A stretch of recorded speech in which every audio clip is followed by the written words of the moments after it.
Well, good afternoon, folks, and welcome. Pleased to have you here to joining us. My name is Ed Barrett, and I'm the moderator for the keynote speaker address. I want to remind you that during the session, we would invite you to submit questions throughout the session, and we will deal with a number of those questions at the end of the session. It's my pleasure to introduce our keynote speaker today, Dr. Rita McGrath. Dr. McGrath is a highly sought-after speaker around the globe.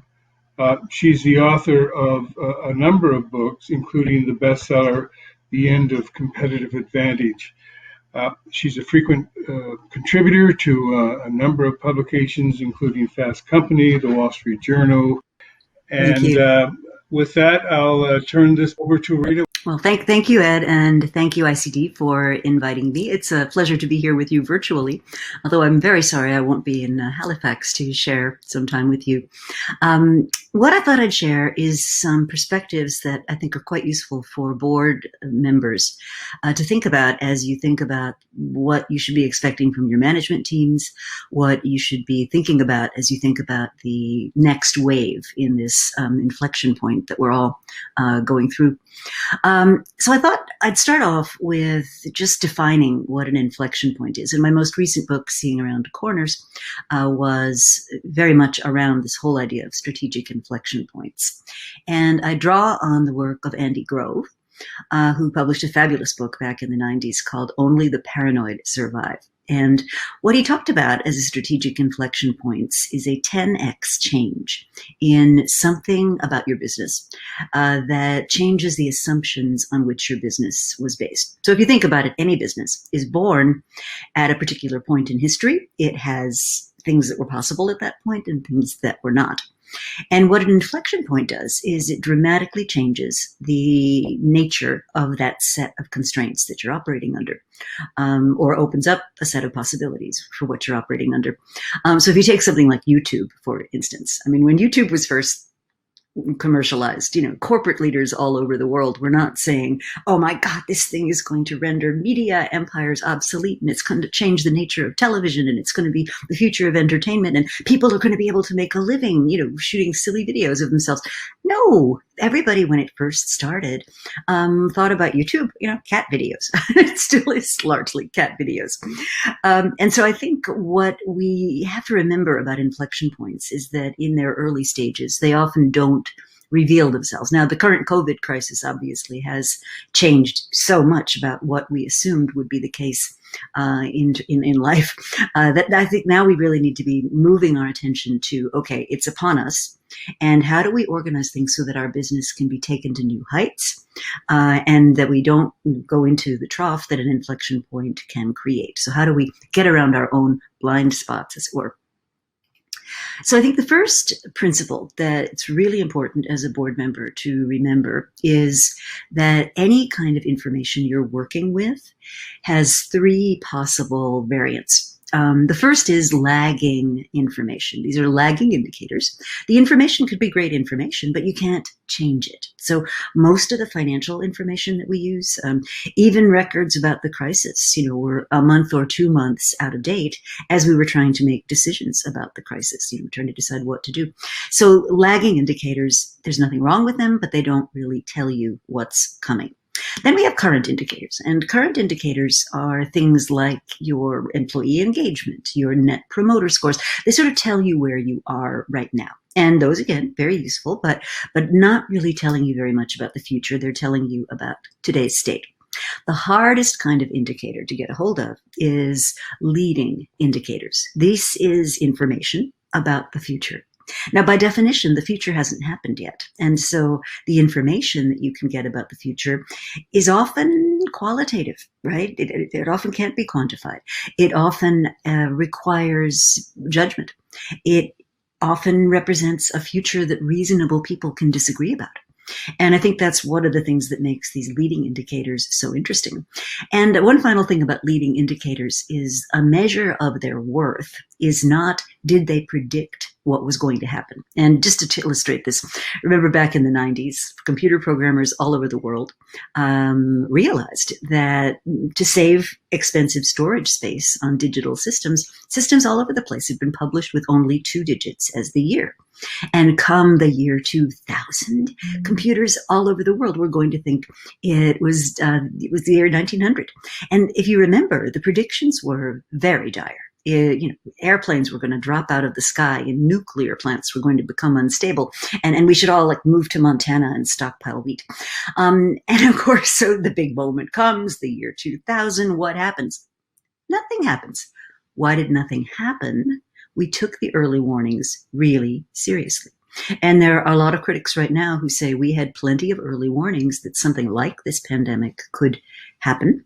In fact, as I understand it, there was a rulemaking body, certainly in our part of the world in Washington, that was about to pass requirements for hospitals to be pandemic prepared. And that was dismantled in the current administration. So there was actually a lot of evidence that had we heeded those early warnings, we would have been in a much better situation. And I think the analogy of the current crisis to Y2K is very apt, right? I mean, there are a lot of people even today who say, why did we make such a fuss over Y2K? Nothing happened. And that, of course, is one of the fundamental dilemmas of public health. When you take precautions and things don't go wrong, then everybody says, why were we getting so exercised about something that was never a big issue? Okay, so what we want to do is get a hold of early warnings and figure out how to take some action on them. Now, that's not so easy, because if you think about it, the strength of a signal in the early stages, the signal strength is very weak. And then what usually happens with an inflection point, it's very, very low. Then there's a period where it gains a lot of momentum. And then finally you've arrived, you have facts, you can take photographs. But of course, by the time you can do that, you're in too late territory, right? Because your degrees of strategic freedom will vary inversely to the quality of the information that you have to work with. And this is one of the fundamental frustrations of the strategist, right? By the time I know what the right answer was, the moment to take strategic action has passed me by. So what do we want? What we want is to be able to move back our decision time frame. Now, not too early, because the the signal to noise ratio is still very, very high. What we want, though, is to get into this period of what I call optimal warning, where you're not operating on just blind guesses, but you're also not leaving it too late. You are taking action in a substantial period of time. So what I'm going to do is, with the right to be wrong, right, is take you through an actual workshop style presentation that I would use if I was doing this for real, say with one of your board committees or with yourselves and your management team. So how do we the critical question is, how do we prepare ourselves to define a time zero event, something that is that moment in the future, which we want to be preparing for? And I'll show you the way that I do it. So what I do is I say, let's take 2 major uncertainties, which could have a big impact on our organization. And we're going to take 2 different future states of those 2 uncertainties. And by the way, you can repeat this for as many uncertainties as you want. I'll take just 2 because just for purposes of keeping this conversation manageable. Then what you do is you create a 2x2 out of those 2 uncertainties, and you tell a story about each resulting potential future. So the uncertainties I'm going to use are uncertainty number 1, whether we continue to have, at least in the US, an economy that favors shareholders and executives over a more broadly shared prosperity, or if this crisis actually does push us into a mode where we say, actually, no, we need either legislation or policy that insists that the prosperity be more broadly shared. So that's one dimension, right? So kind of new social contract situation as is. The other axis I'm going to use is the one that's on everyone's mind, which is, will our economies globally come back, or will they be I don't know why I did that. Or will they be? Will we have a sustained depression in our world economy, or will we have a relatively short cycle of pain, and then we go to a situation which is much more attractive? So if we juxtapose those 2, what we get are what I call stories about possible futures, and I've outlined 4. So let's take the sort of grimmest, where we still funnel all this money and resource to shareholders, and the global slowdown is quite prolonged. And I've labeled that scenario Les Miserables. People slip into poverty, profound economic insecurity, political instability, highly likely.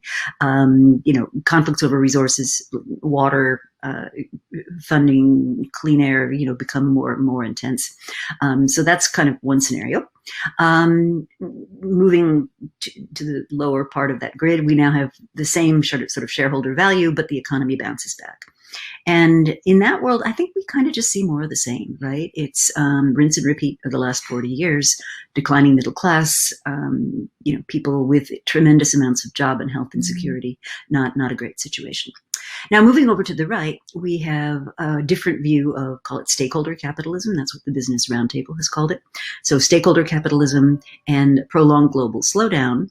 There, I think we could be in for a Franklin Delano Roosevelt moment, where all the rules of capitalism that have been kind of released get reevaluated, and so as board members, you might want to be thinking about what would that look like? Like, how would a more equitable distribution of corporate resources look?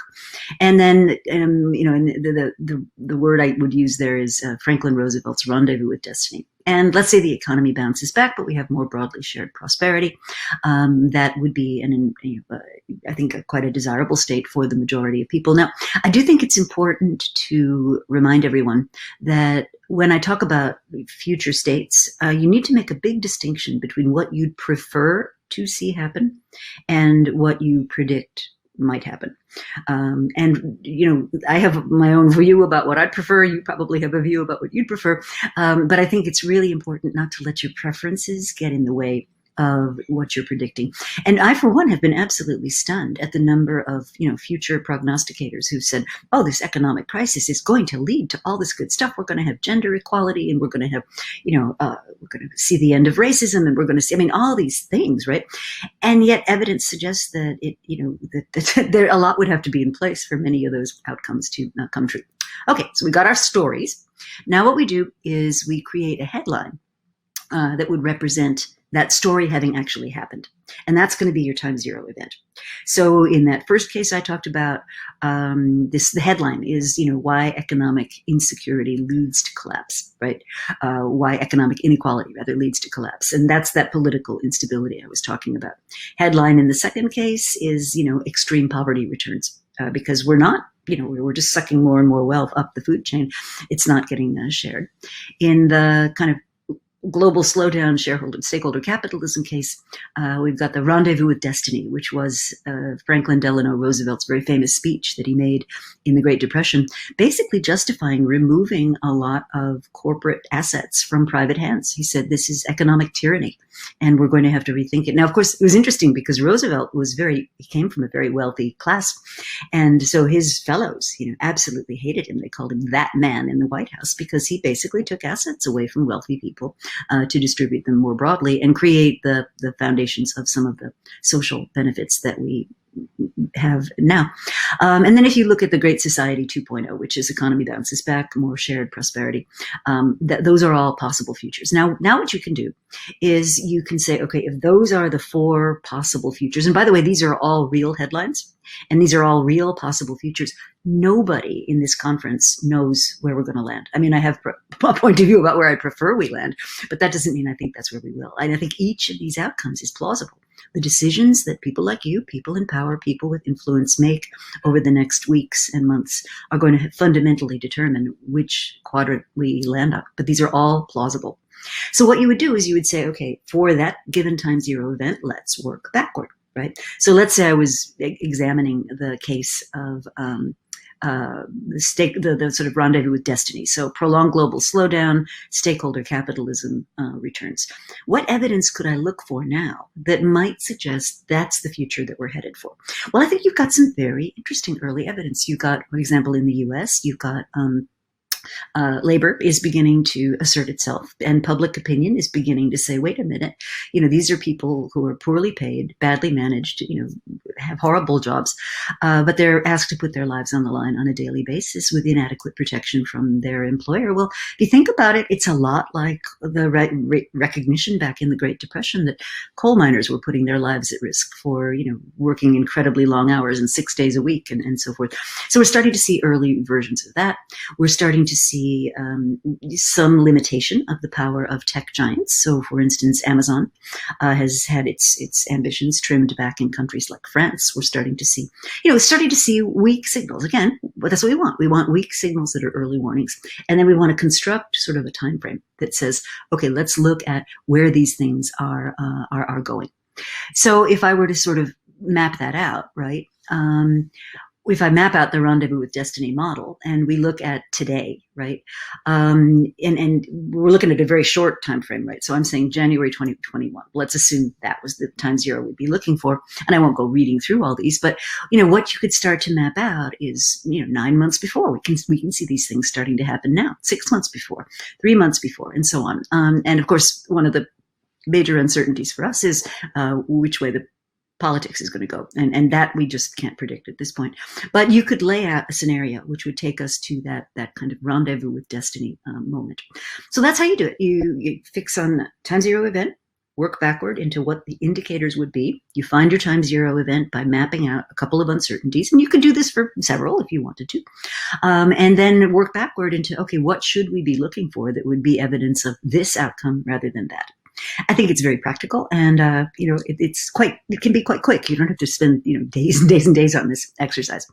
Okay, I'll bring us toward closing with a couple of observations. The first is that as board members, increasingly you're going to find that you can't really talk about strategy without also talking about innovation. There was a time back when I started in the field of strategy, all the cool kids were doing, industry level analysis and all that kind of thing.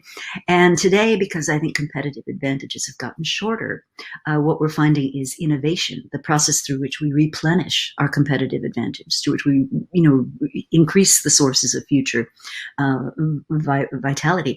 Innovations become absolutely critical. And so strategy and innovation really go together, and increasingly digital is a layer on top of that innovation layer. So I can't think of one conversation I've had in the last 6 months that didn't involve some form of digital innovation of some kind.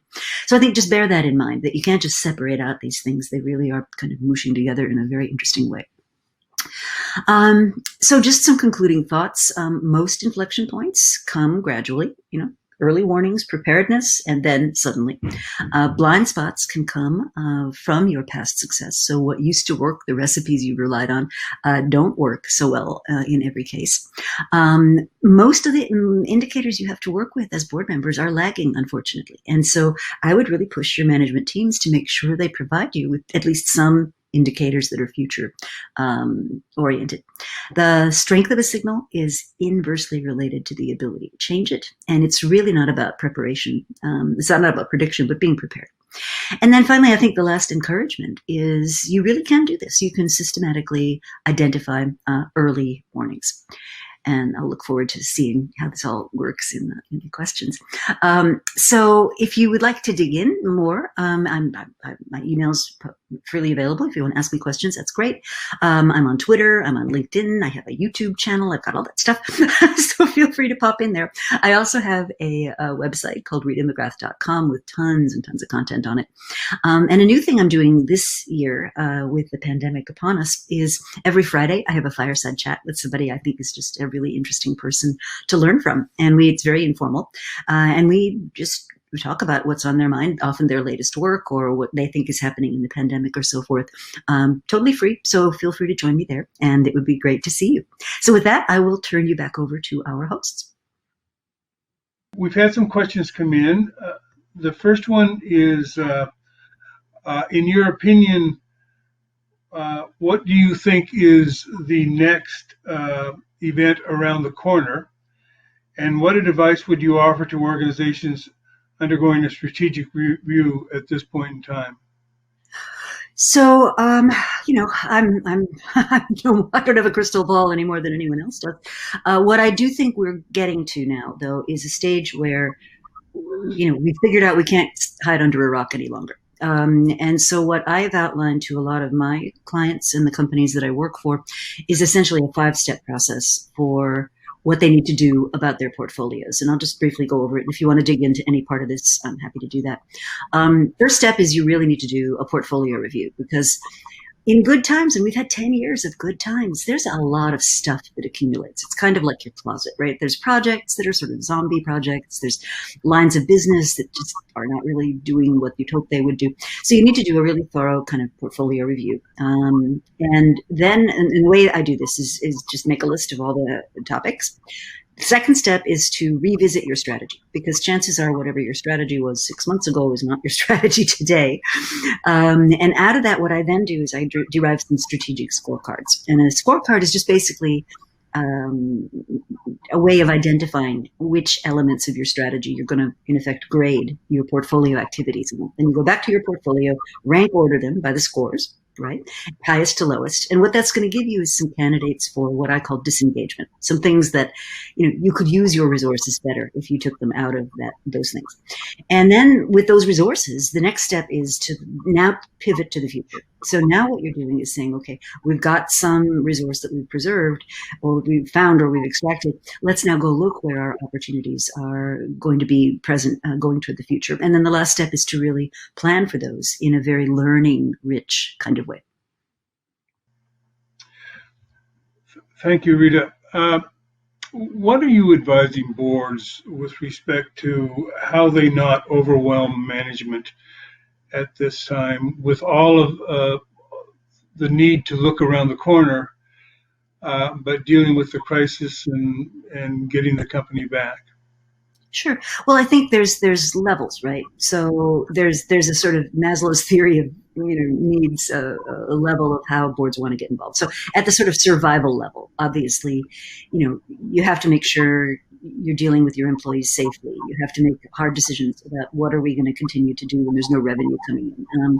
You have to make sure you've got the technology to support people. I mean, this whole thing has probably advanced the digital agenda probably by 5 years. I mean, just in a couple of months, it's amazing what is now going digital.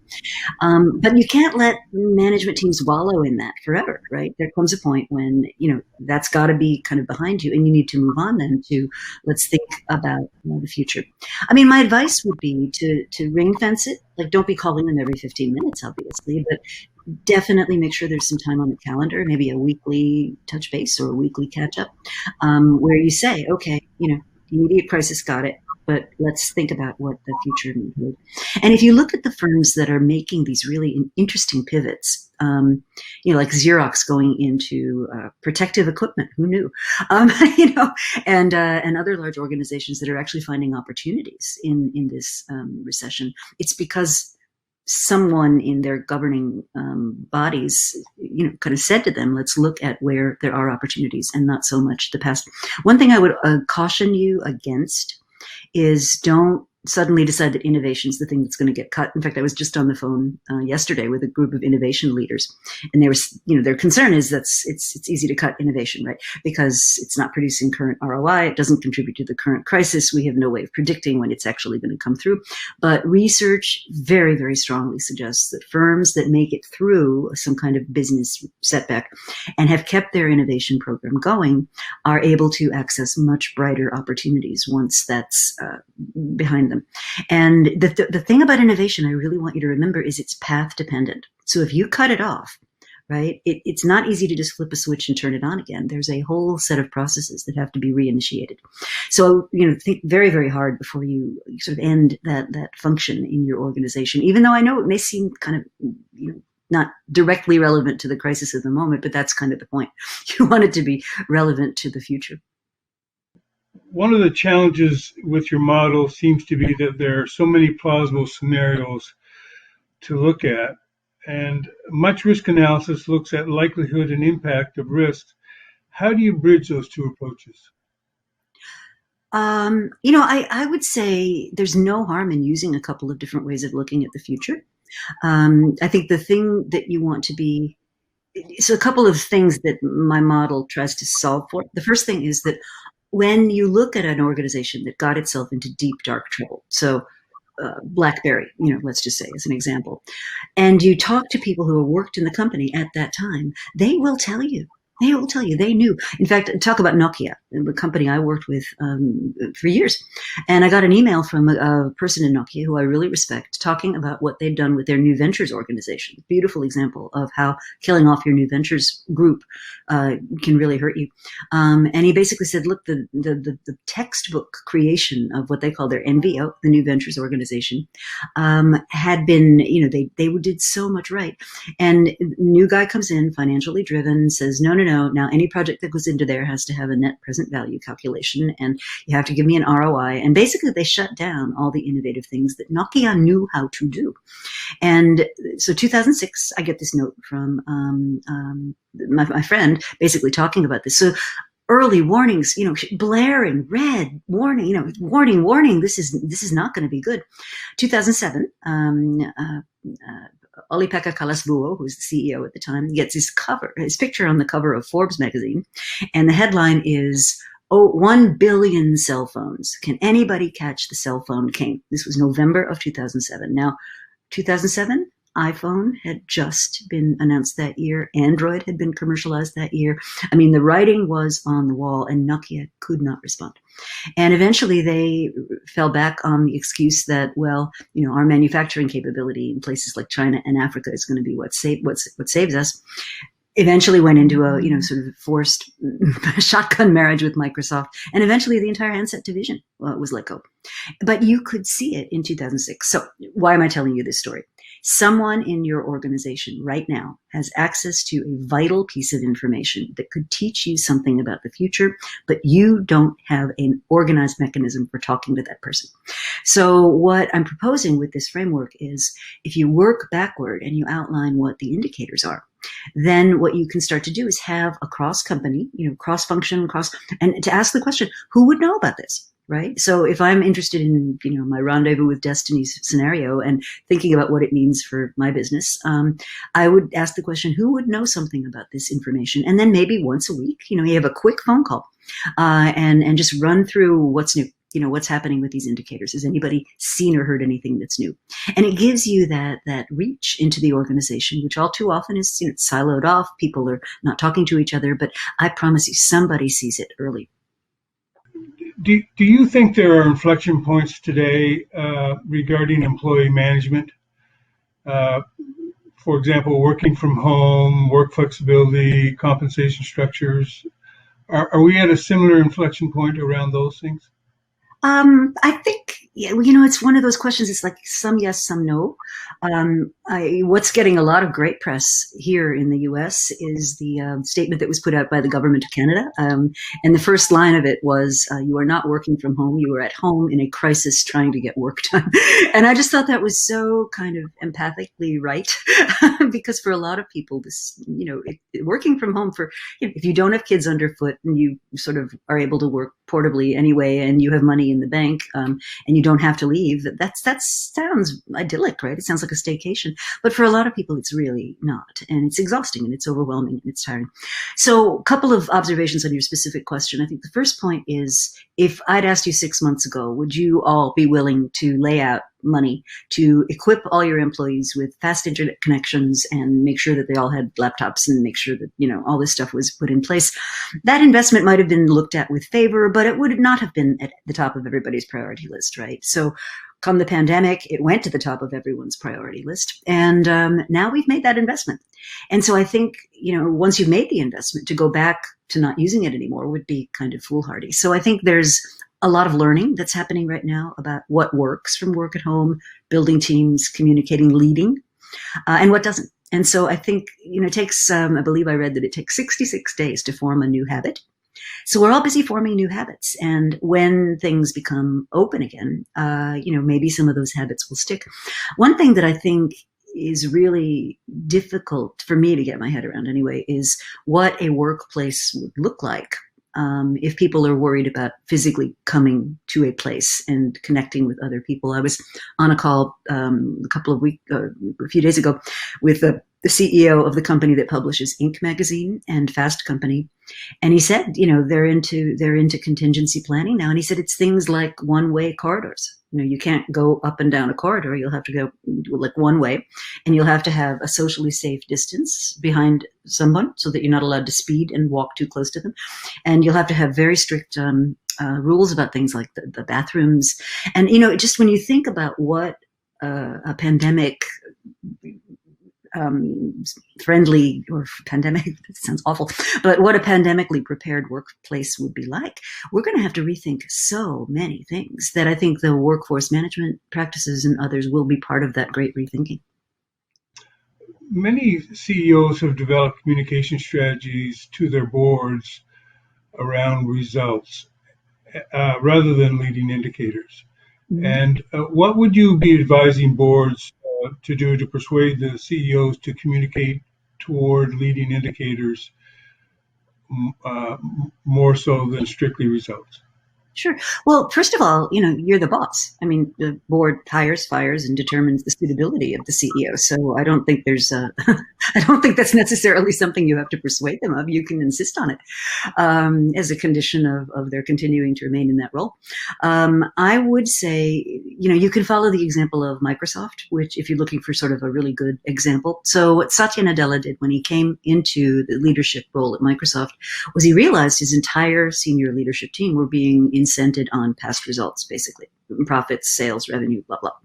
And so what he's done is he's now changed their compensation packages so that half of that comp is indeed the performance metrics is what he talks about them. But the other half is based on what he calls power metrics.